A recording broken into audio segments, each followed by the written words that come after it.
வாழ்க வளமுடன். 10ஆம் வகுப்பு சமூக அறிவியல் பாடத்தில் அரசு பொதுத் தேர்வு கிட்டத்தட்ட பார்த்தீங்கன்னா 2/4/2026 சமூக அறிவியல் பாடத்தேர்வு நடைபெற இருக்கு. ஸோ நமக்கு ஏற்கனவே நான் சொல்லியிருக்கேன் கடந்த வீடியோவில், குறுகிய இடைவெளி தான் இருக்குது. 2 நாட்கள் தான். மற்ற பரீட்சைக்கெல்லாம் கேப் அதிகமாக இருக்குது. 4 நாட்கள், 8 நாட்கள், 5 நாட்கள்னு. தமிழ் கூட இன்றைக்கி இருந்தே படிக்க ஆரம்பிச்சிருப்பீங்க. பட் சமூக அறிவியல் பாடத்துக்கு 2 நாட்கள் தான். இப்போ ரொம்ப கவனமாக நம்ம படிக்கணும். இப்போ டெய்லி ஒரு ½ அன் ஹவராது பரீட்சை இப்போ தமிழ் பரீட்சை நடக்கு, கணக்கு பரீட்சை இன்றைக்கி நடக்கு அப்படின்னா அன்னைக்கு மட்டும் என்ன செய்யக்கூடாது, சமூக அறிவியலை படிக்கக்கூடாது. முதல் நாள் மட்டும் பரீட்சை எழுதுன அன்னைக்கு கூட நீங்கள் என்ன பண்ணலாம், மேத்ஸ் பரீட்சை எழுதிருக்கீங்களா, அன்னைக்கு கூட அரை மணி நேரம் சமூக அறிவியல் படிங்க எழுதி முடித்தோடனே. எதுக்கு சொல்கிறேன்னா அப்போ தான் நமக்கு அந்த கண்டினியூட்டி கிடைக்கும். அப்போ எந்தெந்த கேள்விகளை படிக்கிறது, 5 மார்க் கேள்வி. நிறைய மாணவர்களுக்கு 8 மதிப்பெண் வினாக்கள் எது வரும், அதான் ஒரு மிகப்பெரிய ஐயப்பாடாக இன்றைக்கி விளங்கிக்கிட்டு இருக்கு, யோசிக்கிட்டு இருக்காங்க நல்லா படிக்கக்கூடிய மாணவர்கள். 5 மார்க்கை நல்லா படிங்க. எல்லாருக்கும் நான் சொல்லக்கூடியது ஒன்றே ஒன்று தான். என்ன அப்படின்னா, ஃபஸ்ட்டு லெசன் வரலாறு, அதே மாதிரி புவியியல், குடிமையியல், பொருளியல், இந்த 4 பகுதியில் இருக்கக்கூடிய முதல் பாடங்களை சாய்ஸ் விடாமல், அது 2 மார்க், 5 மார்க், 1 வேர்டு எதுவாக இருக்கட்டும், சாய்ஸ் விடாமல் படிங்க. கண்டிப்பாக பார்த்தீங்கன்னா 3 5 மார்க் கிட்டத்தட்ட வந்துடும். முதல் பாடத்தை 4 பகுதிக்கும் சாய்ஸ் விடாமல் படிங்க. முடிஞ்சால் முதல் 3 பாடங்களுக்கு அதிக முக்கியத்துவம் கொடுங்க. முதல் 3 பாடம் அல்லது 4 பாடம் வரலாறுல, அது போக புவியியலில் அதே மாதிரி 3 பாடம், குடிமையியலில் முதல் 3 பாடம், பொருளியலில் முதல் 3 பாடம், அது போக இம்பார்ட்டன்ட் கொஸ்டின்ஸ் நீங்கள் படிக்கணும். அப்படி படித்தீங்கன்னா கண்டிப்பாக 10ஆம் வகுப்பு சமூக அறிவியல் பாடத்தில் நிறைய மதிப்பெண்களை வாங்குவதற்கு வாய்ப்புகள் அதிகம். சரிங்களா? இப்போ நம்ம நிறைய மாவட்டங்களில் கேட்கப்பட்ட, அதே மாதிரி அரசு பொதுத் தேர்வில் கேட்கப்பட்ட வினாத்தாளுடைய தொகுப்பு, கேட்கப்படாத கேள்விகள் அனைத்தையும் சேர்த்து நம்ம ஒரு 5 மார்க்ஸ் ரெடி பண்ணியிருக்கோம். என்ன அப்படின்னா, ஃபஸ்ட்டு வரலாறு அப்படின்னு எடுக்கும் பொழுது, கிழக்கிந்திய கம்பெனியரை எதிர்த்து கட்டபொம்மனுடைய வீர தீர செயல்கள், அதே மாதிரி காந்தியடிகளை மக்கள் தலைவராக உருமாற்றம் செய்யும் நிகழ்வு. அடுத்து பார்த்திங்கன்னா, அந்த முதல் உலகப்போர் ஏற்பட காரணங்கள், ஃபஸ்ட் லெசனில் ஃபஸ்ட்டு கொஸ்டின். 2ஆம் உலகப்போரின் விளைவுகள், ஐநா சபையின் அமைப்பு மற்றும் செயல்பாடுகள், அதுமாதிரி 19ஆம் நூற்றாண்டில் சமூக சீர்திருத்தவாதிகள் ஆற்றிய பணிகள், தமிழ்நாட்டின் முன்னேற்றத்திற்கு ஈவேரா பெரியாருடைய பங்களிப்பு. ஸோ இந்த கேள்விகளுக்கு அதிக முக்கியத்துவம் கொடுத்து படிங்க. அது மாதிரி நீதி கட்சியினுடைய அமைப்பு மற்றும் செயல்பாடுகள். ஸோ இந்த கேள்விகள் பார்த்திங்கன்னா ரொம்ப ரொம்ப முக்கியமான கேள்விகள். அதே மாதிரி 5வது பாடம் வரலாறில் 3 5 மார்க் இருக்குது. அந்த 3 5 மார்க்கில் ஒரு 5 மார்க் டெஃபினட்டாக வருது அப்படின்னாலும் நம்ம வச்சுக்கலாம். 100க்கு 99% வந்துடும். 5வது பாடத்தில் 3 5 மார்க் சாய்ஸ் விடாமல் படிச்சிருங்க. அதில் நான் ஒரு 5 மார்க் சொல்லிட்டேன். 19ஆம் நூற்றாண்டில் சமூக முன்னேற்றத்துக்கு பாடுபட்ட அந்த சமூக சீர்திருத்தவாதிகளுடைய பங்களிப்புன்னு சொல்லி, அது போக 2 கேள்வி இருக்குது. ஸோ அதை நல்லா படிச்சுக்கோங்க. அதே மாதிரி பார்த்திங்கன்னா 1806 வேலூர் அந்த கூறுகள், வேலூர் புரட்சியினுடைய கூறுகள் நல்லா படிங்க. அதுமாதிரி சட்டமறுப்பு இயக்கத்தில் தமிழ்நாடு வகித்த பாத்திரம், பங்கு என்ன இது. ஸோ இந்த கேள்விகள் வரலாறில் அதிகமாக முக்கியத்துவம் கொடுத்து கான்சன்ட்ரேட் பண்ணி படிங்க. அது மாதிரி லெனின் புரட்சி ஃபஸ்ட் லெசன்லேயே வந்துடும். அதனால தான் முதல் பாடத்தை நல்லா படிக்க சொல்கிறேன். இது 5 மார்க்கில் வரலாறில். அடுத்து புவியியலில் என்ன படிக்கலாம் அப்படின்னா, மோஸ்ட்லி இமயமலையின் முக்கியத்துவம் உட்பிரிவுகள். முதல் பாடத்தில் 3 5 மார்க் இருக்குது. கங்கையார் அதில் தான் வரும்னு நினைக்கிறேன். அதுமாதிரி பீடபூமிகளை தான் வருது. இமயமலை உட்பிரிவுகள் முக்கியத்துவம். இந்த 3 கேள்வி கண்டிப்பாக படிச்சுருங்க. ஒரு கேள்வி உறுதியாக உண்டு. அடுத்து பார்த்தீங்க அப்படின்னா, தென்மேற்கு பருவக்காற்று நல்லா படித்து வச்சுக்கோங்க. நகரமயமாக்கம் என்றால்னா அதனுடைய சிக்கல்கள், அதே மாதிரி இந்திய தொழிலகங்கள் எதிர்கொள்ளும் சவால்கள், தமிழ்நாட்டின் நீர் ஆதாரங்கள், தமிழ்நாட்டின் பல்நோக்கு திட்டங்கள், தமிழ்நாட்டின் கனிம பரவல், அதே மாதிரி இந்தியாவில் பருத்தி ரசவாதிகள் அதிகம் காணப்படுவதற்கான காரணங்கள். சரிங்களா? அல்லது இந்தியாவின் மான்செஸ்டர் மும்பை என அழைக்கப்பட காரணம் என்ன, அது கூட கேட்கலாம் 5 மார்க்கில். ஸோ இந்த கேள்விகளுக்கு நீங்கள் என்ன பண்ணணும், அதிகமாக முக்கியத்துவம் கொடுத்து படித்து வச்சுக்கணும் புவியியல் பகுதியில். சரிங்களா? அடுத்து ஒரு சில கேள்விகள் அப்படிங்கும்போது, குடிமையியலில் முதல் பாடம், அதுக்கு முன்னாடி சொல்ல மாதிரி 4 5 மார்க் இருக்குது. ஃபஸ்ட் ஒன், இந்திய அரசியலமைப்பில் சிறப்பு கூறுகள், அடிப்படை உரிமைகளை விளக்குக, அடிப்படை உரிமைக்கும் அரசு நெறியுறுத்தும் கோட்பாடுகளுக்கும் உள்ள வேறுபாடு. அடுத்து அந்த நீதி பேராணைகள், 5 வகையான பேராணைகள். ஸோ இந்த 4 கேள்வி நல்லா படித்தாலே ஒரு கேள்வி கண்டிப்பாக வந்துடும். அதுமாதிரி நாடாளுமன்றத்தின் அதிகாரங்கள், அந்த கேள்வியை படித்து வச்சுக்கோங்க. முதலமைச்சரின் அதிகாரங்கள் பணிகள், ஆளுநரின் அதிகாரங்கள் பணிகள், இந்த கேள்விக்கு அதிக முக்கியத்துவம் கொடுங்க. சரிங்களா? நாடாளுமன்றம், முதலமைச்சர், ஆளுநர், முடிஞ்சால் குடியரசுத் தலைவர், இந்த கேள்விகளுக்கு அதிக முக்கியத்துவம் கொடுத்து எதில் படித்து வச்சுக்கணும்? குடிமையில் படிச்சுக்கணும். இதோட அணிசர இயக்கம் விரிவான விடையில் படிச்சுக்கோங்க. அதே நேரத்தில் பிரிக்ஸு உறுப்பு நாடுகள் படித்து வச்சுக்கோங்க. வெளியுறவு கொள்கை நிர்ணயிக்கும் காரணிகள், என்னை பொறுத்தளவு குடிமையில் இது போதுமானது. சரி, அடுத்து என்ன அப்படின்னா பொருளியல்னு முதல் பாடம் 4 கேள்வி இருக்குது. நாட்டு வருமானம், ஜிடிபி கணக்கிடும் முறைகள், அந்த நாட்டு வருமானம் அறிவதன் கருத்துக்கள், சரிங்களா? இந்தியாவுடைய வேளாண் கொள்கைகள். ஸோ இந்த ஒரு 4 கேள்வி இருக்கும், அதை நல்லா படிச்சுங்க ஃபஸ்ட் லெசனில். அடுத்து கருப்பு பணம் என்றால் என்ன, அதற்கான காரணங்கள், வரியினுடைய வகைகளை விளக்கி எழுதுக. ஜிஎஸ்டி முடிஞ்சால் படித்து வச்சுக்கோங்க, ரொம்ப முக்கியமான கேள்வி ஜிஎஸ்டி. அதுமாதிரி பொது விநியோக முறை படித்து வச்சுக்கோங்க. பசுமை புரட்சியுடைய விளைவுகள் நல்லா படிச்சுக்கோங்க. 2 மார்க்லேயும் இருக்குது, 5 மார்க்லேயும் இருக்குது. ஸோ என்னை பொறுத்தளவு நல்லா படிக்கக்கூடிய மாணவர்கள் இப்போ நான் சொன்ன இந்த கேள்விகளுக்கு அதிக முக்கியத்துவம் கொடுத்து படித்து வச்சுக்கணும். 5 மார்க்குக்கு இதுலேருந்து தான் 8 மார்க்கு வரும். 8 மார்க்கு மோஸ்ட்லி வரலாறு, புவியியல் கேட்பாங்களா? கேட்க வாய்ப்பு இருக்குது, ஷுவராக சொல்ல முடியாது. ஆனால் வரலாறில் கண்டிப்பாக வரும், இடம்பெறும். 8 மார்க் கேள்வியை பொறுத்தளவு சப்ரிவேஷனில் கேட்கலாம். 2 சப்ரிவேஷன் கொடுத்து அல்லது இன்னொரு கேள்வி கேட்கலாம். சரிங்களா? அப்படிலாம் மாணவர்கள் நம்ம பிரித்து படிக்கணும். ஸோ இப்போ நான் சொன்ன கேள்வியை பார்த்தீங்கன்னா கிட்டத்தட்ட 30 கேள்வி ஓடி வந்துருக்கும். இந்த 30 5 மார்க் நீங்கள் நல்லா படிச்சிருங்க. ஹெட்டிங் போட்டு, மெயின் ஹெட்டிங் கொடுத்து, சப் ஹெட்டிங் கொடுத்து, பாயிண்ட்ஸாக இந்த சப் ஹெட்டிங்லாம் கொடுத்தீங்கன்னா அதுக்கெலாம் அண்டர்லைன் பண்ணுங்கள். பெரும்பாலான மாணவர்கள் ஒரு டவுட் இருக்குது, சார் கலர் பென் பயன்படுத்தலாமா அப்படிங்க. கலரே யூஸ் பண்ணாதீங்க மோஸ்ட்லி. அப்படி யூஸ் பண்ண நினச்சா பிளாக், ப்ளூவில் எழுதுங்க, பிளாக்கில் ஹெட்டிங் போடுங்க, அண்டர்லைன் பென்சில்கிட்ட பண்ணுங்கள். இப்படி பண்ணாலே போதும். கலராக பயன்படுத்தாதீங்க. இந்த பச்சை கலரு, அதே மாதிரி வயலட் கலரு, இதெல்லாம் வேண்டாம். பேப்பரை அலங்கோலப்படுத்திடும். ஸோ 2 கலர் யூஸ் பண்ணுங்கள், பிளாக், ப்ளூவில் எழுதுங்க, பிளாக்கில் ஹெட்டிங்லாம் போடுங்க, சப் ஹெட்டிங் போடுங்க, அண்டர்லைன் பண்ணுங்கள். பிளாக் இல்லையா, ப்ளூலேயே எழுதி பென்சில்கிட்ட அண்டர்லைன் பண்ணுங்கள். ஒரு கொஷின் முடிஞ்ச உடனே பதில் எழுதிட்டிங்களா, ரெட்டை கோடு போடுங்க, நல்லா ஒட்டின மாதிரி அழகாக போடுங்க. ஹெட்டிங் போட்டாலும் அதுக்கும் அண்டர்லைன் பண்ணுங்கள், ரெட்டை கோடு போடுங்க. கொஷின் நம்பரை கரெக்டாக போடுங்க. அதே மாதிரி மேப்புக்கெல்லாம் 8 இடம் கேட்காங்களா, 8 இடத்த கரெக்டாக அந்த கேட்ட இடத்த குறிங்க. காலக்கோடு பென்சில்கிட்ட வரைங்க. காலக்கோடு பென்சில்கிட்ட வரணும். 6 மார்க் உட்பட அந்த எதுங்க குறிப்பீங்களே அது உட்பட என்ன செய்யணும், பென்சில்கிட்ட தான் வரணும். எழுதுறது வேணால் என்ன செய்யுங்க, கவனமாக எழுதணும், பேனாட்டை எழுதணும், தப்பாக எழுதக்கூடாது. ஏன்னா அடித்து எழுதுனா நல்லா இருக்காது. அதுமாதிரி அதை குறிக்கும் போது இப்போ ஒரு சில மாணவர்கள் பார்த்தீங்கன்னா முதல் வட்டமேஜை மாநாடு 1930 குறிச்சிருப்பாங்க. ஆனால் எழுதும் போது பாருங்கள், முதல் வட்டமேஜை மாநாடும் போட்டு ப்ராக்கெட்டில் 1931 போட்டுருவாங்க. ஸோ அது கவனக்குறைவு. ஸோ கவனமாக எழுதணும்.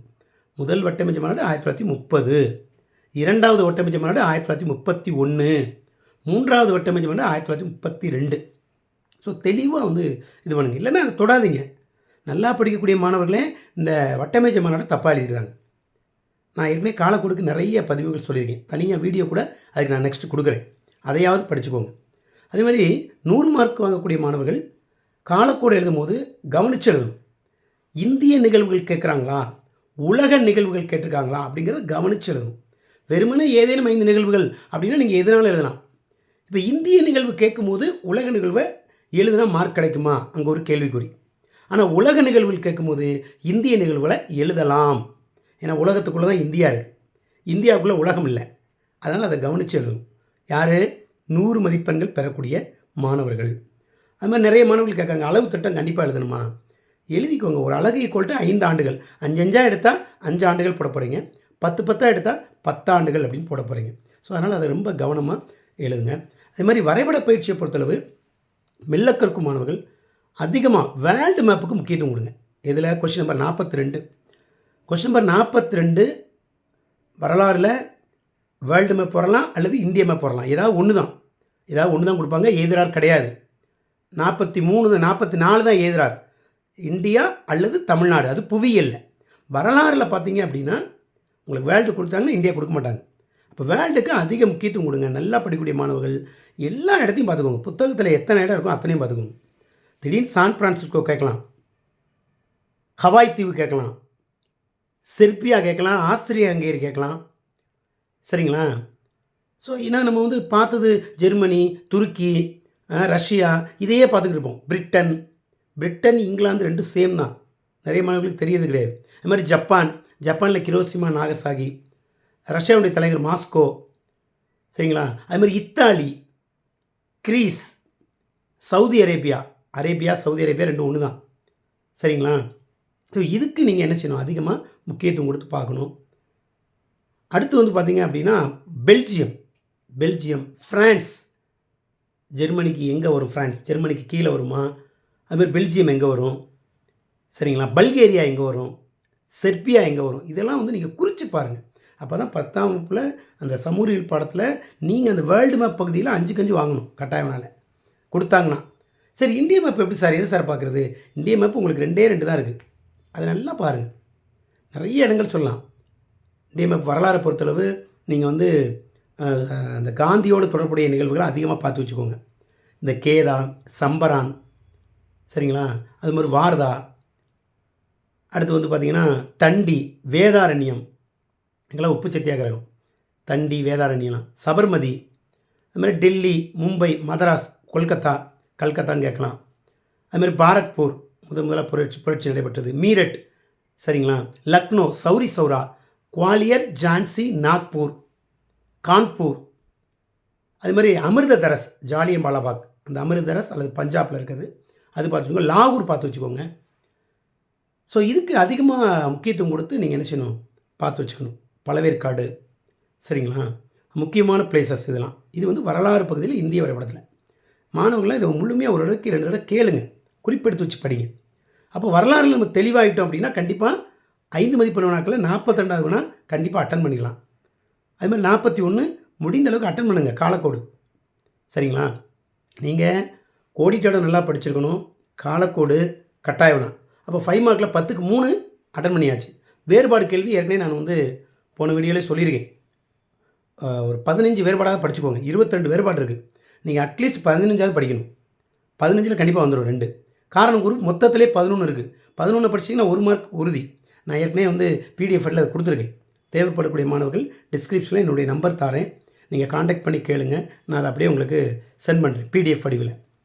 அப்போ அந்த இது வேறு அட்டன் பண்ணுறோம். அப்போ 4 5 மார்க்கு இந்த மாதிரி நீங்கள் அட்டன் பண்ணுறீங்க.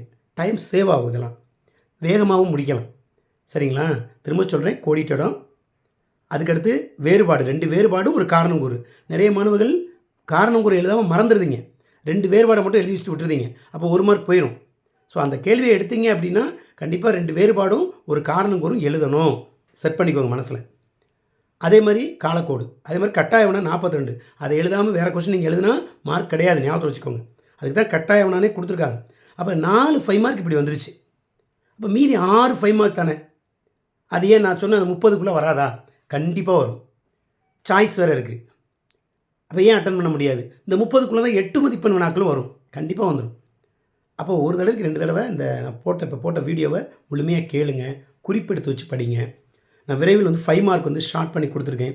நான் கொடுக்கக்கூடிய 5 மார்க் ஷார்ட்டாக கொடுக்கறதுக்கு 5 மதிப்பெண்கள் கொடுப்பாங்களான்னா கிடையாது. இப்போ நான் சொன்ன கேள்வியெல்லாம் நல்லா படிக்கக்கூடிய மாணவர்கள் முழுமையாக படிச்சிருங்க. இப்போ ஜெர்மனியோடு தொடர்புடைய வெர்சேஸ் படிக்கக்கூடிய சரத்துக்கள் அப்படின்னா 7 பாயிண்ட் இருக்கா அல்லது 8 பாயிண்ட் இருக்கா, 8ஐயும் நீங்கள் எழுதணும். நீங்கள் ஸ்லோலனஸ் மாதிரி சிம்பிளாக எழுதிட்டு எனக்கு 5 மார்க் கொடுப்பாங்கன்னு நினைக்கக்கூடாது. ஏன்னா இம்பார்ட்டன்ட் பாயிண்ட்ஸ் வரலைன்னா மார்க் குறைச்சிருவாங்க. சரிங்களா? அதே மாதிரி ஐநா சபையினுடைய அமைப்பு செயல்பாடுகள், முதல்ல வந்து ஐநாவுடைய தோற்றம் எழுதுங்க. அதுக்கப்புறம் அதனுடைய அமைப்பு எழுதுங்க. அமைப்புனா பொதுச்சபை, பாதுகாப்பு சபை, செயலகம், நீதிமன்றம், தர்மகர்த்தா அவை அப்படின்னு 9th படிச்சிருப்பீங்க. இது அமைப்பு. அதுபோக பிற நிறுவனங்கள் என்னென்னது? WHO, WTO, யுனிசெஃப், உலக வங்கி, பன்னாட்டு நிதியம், IMF, இதெல்லாம் ஐநாவுடைய பிற அமைப்பு. அதுக்கப்புறம் ஐநாவுடைய செயல்பாடு எழுதும். அப்போ ஐநாவுடைய தோற்றம் அப்படின்னா ரொம்ப முக்கியம். ஐநாவின் தோற்றம் என்ன எழுதலாம்? ஐநா 1945 அக்டோபர் 24 தோற்றுவிக்கப்பட்டது. இதனுடைய தலைமையிடம் அமெரிக்காவில் உள்ள நியூயார்க். இதில் எத்தனை நாடுகள் தற்போது இருக்குது? 193 நாடுகள், 193. எதுக்கு நான் சொல்கிறேன்னா ஐநாவை பற்றி ஒரு குறிப்பு. அதான் தோற்றம். அடுத்து ஐநாவுடைய அமைப்பு, இப்போ தான் சொன்னேன். அடுத்து ஐநாவுடைய செயல்பாடுகள் என்ன செய்யுது? உலகில் அமைதியை ஏற்படுத்த பாடுபடுது. அடுத்து நாடுகளுக்கிடையே போர் ஏற்படாமல் தடுக்குது. நெக்ஸ்ட்டு பருவகால மாற்றத்தை விழிப்புணர்வு ஏற்படுத்துது. அடுத்து அந்த பாலின சமத்துவம் அதை வந்து உறுதிப்படுத்துது. சரிங்களா? அதே மாதிரி நிறைய சொல்லலாம். ஒரு சில பாயிண்ட்ஸ் இருக்குது. ஸோ அதெல்லாம் படித்து வச்சுக்கோங்க. முழுமையாக எழுதணும். சரிங்களா? அப்போ தான் உங்களுக்கு 8 மார்க் எழுதியில் ஒரு வேளை வந்துச்சுன்னா 8 மார்க் கொடுப்பாங்க. நீங்கள் அதை போய் ஸ்லோ லேர்னர்ஸ் மாதிரி ஷார்ட்டாக எழுதக்கூடாது. சரிங்களா? ஸோ இந்த மாதிரி நீங்கள் வந்து எப்படி எழுதணும் அப்படிங்கிறத முதல்ல வந்து தெரிஞ்சுக்கணும். நல்லா படிக்கிறது ஒரு பக்கம் இருந்தாலும் எப்படி வந்து எக்ஸாமுக்கு நம்மளுடைய ப்ரெசன்டேஷன் இருக்கணும் அப்படின்னு மாணவர்கள் தெரிஞ்சுக்கிட்டால் தான் முழு மதிப்பெண்களை வாங்க முடியும். அது மாதிரி நிறைய மாணவர்களுக்கு ஒரு டவுட் என்ன அப்படின்னா, 100க்கு 100 வாங்கணும், நான் நல்லா படிச்சிருக்கேன், 8 மார்க் கேள்விக்கு 8 மார்க் போட்டுருவாங்களா, 5 மார்க் கேள்விக்கு 5 மார்க் போட்டுருவாங்களா அப்படின்னு நிறைய நல்லா படிக்கிற மாணவர்களுக்கு இந்த டவுட் இருந்துக்கிட்டே இருக்கும். இன்க்ளூடிங் மீ, எனக்குமே அது இருந்துச்சு 10ஆம் கிளாஸ் படிக்கும்போது. உங்களுடைய ஹேண்ட் ரைட்டிங் ஒரு பக்கம் நல்லா இருக்கணும். இன்னொன்று, நான் சொல்கிறத ஃபாலோ பண்ணால் கண்டிப்பாக நீங்கள் சென்டம் உறுதி. என்ன, ஃபஸ்ட்டு எடுத்தோடனே உங்களுக்கு 4 மேப் இருக்கும். இந்தியா மேப் இருக்கும், அடுத்து ஒரு இந்தியா மேப் இருக்கும், அடுத்து ஒரு வேர்ல்டு மேப்பு, அடுத்து தமிழ்நாடு மேப். 4 மேப், 4 பேஜ் போயிடும். 5வது பேஜ் நீங்கள் எழுதக்கூடிய பேஜ். இப்போ எடுத்தோடனே மேப்பை குறிச்சிருங்க பதட்டப்படாமல். இந்திய மேப் புவியியல் கண்டிப்பாக குறிங்க. வரலாறில் வேர்ல்டு மேப் கேட்டால் வேர்ல்டு மேப் புரியுங்க. வேர்ல்டு மேப் கேட்கலையா, இந்திய மேப் கேட்டால் இந்திய மேப் புரியுங்க. அப்போ அதில் 13 மார்க் ஷேர் அப்படின்னு உங்கள் மனசு சொல்லணும். 13 மார்க் நான் வாங்கிட்டேன். அடுத்து நீங்கள் 5வது பேஜில் எழுத ஆரம்பிப்பீங்க. அந்த 5வது பேஜ்லேயே 14 ஒன்வேர்டை கரெக்டாக எழுதிருங்க. ஒரே பேஜில் வர மாதிரி எழுதிருங்க. கீழே கீழே கீழே கீழே கரெக்டாக எழுதிருங்க. அப்போ 14 நீங்கள் வாங்கிடுவீங்க அப்படின்னு உங்கள் மனசு சொல்லணும். அப்போ 27 மார்க் கன்ஃபார்ம். ஒன்வேர்டில் 27 கன்ஃபார்ம். அடுத்து இன்னொரு கோடிட்டேடாக அட்டன் பண்ண போகிறீங்க. 29வது கேள்வி. அது உங்களுக்கு 5 தெரியுமா, 5ஐயும் எழுதிருங்க. 29 கொஸ்டின் நம்பரும் போட்டு அந்த 5 ஒன்வேர்டை கரெக்டாக எழுதிருங்க. அப்போ அது ஒரு 5 மார்க். அப்போ 27 32. காலக்கோடு ஒரே பேஜ் வரணும். காலக்கோடை பிரித்து போடக்கூடாது. ஒரே பேஜில் 5 மதிப்பெண்களுக்காக நீங்கள் நீட்டாக வரைஞ்சி பென்சில்கிட்ட வரைஞ்சி கரெக்டாக 6 மார்க் ஒன்று போல் போட்டு நிகழ்வுகளை கரெக்டாக எழுதி பக்கத்தில் ஆண்டு எழுதணும். சரிங்களா? அப்போ காலக்கோடு வரைஞ்சி கரெக்டாக செஞ்சுருவீங்க. அப்போ அதுக்கு 5 மார்க். அப்போ எவ்வளோ மார்க் ஆச்சு உங்களுக்கு? அதில் ஒரு 14, இதில் ஒரு 13, 14 27 கோடிட்டு ஒரு 5 32. இது ஒரு 5 37 மதிப்பெண்கள் நீங்கள் முழுமையாக வாங்கிட்டீங்க அப்படின்னா அடுத்து நீங்கள் எழுதணும் 2 மார்க் ஹெட்டிங் போட்டு. 2 மார்க்கில் எதை பார்ப்பாங்க? கண்டிப்பாக 10வது, அதாவது 28வது கேள்வி கண்டிப்பாக இருக்கணும். அதை எழுதாமல் நீங்கள் ஏமாற்றக்கூடாது. கண்டுபிடிச்சிருவாங்க. மார்க் என்ட்ரு பண்ணும்போது தெரிஞ்சிடும். அப்போ 28வது வினா நீங்கள் கண்டிப்பாக கரெக்டாக எழுதிடணும். மற்ற கேள்வியை படித்தவன் இதையும் படிச்சிருவீங்க. ஏன்னா 100 மார்க் வாங்கக்கூடிய மாணவர்கள் கட்டாயமாக படிச்சிருப்பீங்க. அதுக்கே நான் பிடிஎஃப் கொடுத்துருக்கேன். மோஸ்ட்லி பொருளியல், அதே மாதிரி புவியியல், இதோடைய பாக்ஸ் வினாவை நல்லா படித்து வச்சுக்கோங்க. முடிந்தால் குடிமையில் கடைசி 2 பாடம் 4, 5 அதில் உள்ள பாக்ஸில் உள்ள வினாக்களையும் படித்து வச்சுக்கோங்க. சரிங்களா? கட்டாய வினா. அப்போ அதை அட்டன் பண்ணிட்டீங்கன்னா அதுக்கு 2 மார்க் வாங்கிட்டீங்கன்னா கண்டிப்பாக நீங்கள் ஃபுல் மார்க் தான். அடுத்து திருத்தக்கூடிய ஆசிரியருக்கு கண்டிப்பாக நீங்கள் திருத்த முழு மதிப்பெண்கள் வாங்கும் பொழுது 5 மதிப்பெண்களை நீங்கள் அட்டன் பண்ணும்போது அந்த ஆசிரியர் திருத்தும் போது கண்டிப்பாக முழுமையான மதிப்பெண்கள் கொடுப்பாங்க. எந்த விதமான மாற்று கருத்தும் கிடையாது. சரி, ஆனால் நீங்கள் பாயிண்ட்ஸ் கரெக்டாக எழுதிருக்கணும். கொடுக்கப்பட்ட பாயிண்ட்ஸு, இம்பார்ட்டன்ஸு எல்லாத்தையும் முக்கியமாக நீங்கள் எழுதியிருக்கணும். கண்டிப்பாக கொடுத்துருவாங்க. ஏன், நீங்கள் முழு மதிப்பெண்கள் வாங்கிக்கிட்டே வரீங்க. அப்போ நீங்கள் 100க்கு 100 மதிப்பெண்கள் பெறக்கூடிய மாணவர்கள் டாப்பர்ஸ் அப்படின்னு அந்த திருத்தக்கூடிய ஆசிரியருக்கு பதிவாயிரும். அப்போ முழுமையான மதிப்பெண்கள் கண்டிப்பாக நீங்கள் வாங்கிடலாம். அதுக்கு நீங்கள் ஹெட்டிங் கொடுத்து main heading, sub heading, star போட்டு பாயிண்டாக எழுதுங்க. கீழே இடிச்சுக்கிட்டு எழுதாதீங்க. ஒரு கொஸ்டின் முடிஞ்சோன்னு ரெட்டை கோடு போடுங்க. சப் ஹெட்டிங்லாம் அண்டர்லைன் பண்ணுங்கள். இம்பார்ட்டன்ஸ் லைன்ஸை முடிஞ்சால் குறித்து காட்டுங்க. கரெக்டாக இருந்தால், இல்லைன்னா குறிக்கக்கூடாது. சரிங்களா? பென்சிலை வச்சு லைட்டாக கோடு போட்டிங்கன்னா டிக் அடித்து போட்டுக்கிட்டே இருப்பாங்க. மார்க் ஃபுல் மார்க் விழுந்துடும். அடுத்து இப்படியே வந்து கடைசி எங்கே வந்துடும்? 8 மதிப்பெண்ணுண்ணா. இப்போ 5 மார்க்குக்கெலாம் நீங்கள் ஃபுல் மார்க் வாங்கிட்டீங்க. அப்போ 8 மார்க் குறைப்பாங்களா? குறைக்க மாட்டாங்க. ஏன்னா 100 மார்க் வாங்கக்கூடிய பிள்ளைங்கன்னு அந்த ஆசிரியருக்கு தெரியும். எந்த ஆசிரியரும் மனதளவில் ஒரு பிள்ளைக்கு மார்க்கை குறைக்கணும் அப்படின்னு நினைக்கவே மாட்டாங்க. எழுதி மார்க்கு கூட வேணால் போடுவாங்களே ஒழிய குறைச்சி போடக்கூடிய எந்த ஆசிரியர் இருக்க மாட்டாங்க. ஆனால் பாயிண்ட்ஸ் இருக்கணும். பாயிண்ட்ஸ் இருந்தால் கண்டிப்பாக மார்க் கொடுத்துருவாங்க. அப்போ 100 மார்க் உறுதியாக எல்லா மாணவர்களாலும் வாங்க முடியும் அப்படிங்கிறது என்னுடைய கருத்து. ஸோ மாணவர்கள் நல்லா படிங்க, டெய்லி படிங்க. டெய்லி நீங்கள் என்ன பண்ணணும்? அரை மணி நேரமாவது சமூகவியல் பாடத்தை படிங்க. ஏன்னா நமக்கு இடைவெளி ரொம்ப குறைவு. நான் அடுத்தடுத்து பதிவுகள் நான் கொடுக்க இருக்கிறேன். 5 மார்க் கொஸ்டினுக்கு விளக்கமும் கொடுக்குறேன். ஸோ அதையும் கேட்டு படிங்க. டெய்லி அரை மணி நேரம் படித்தா போதும், நம்மளும் சமூக அறிவியல் பாடத்தில் 100க்கு 100 மதிப்பெண்களை பெறலாம். ஸோ அடுத்த பதிவில் சந்திப்போம். நன்றி, வணக்கம்.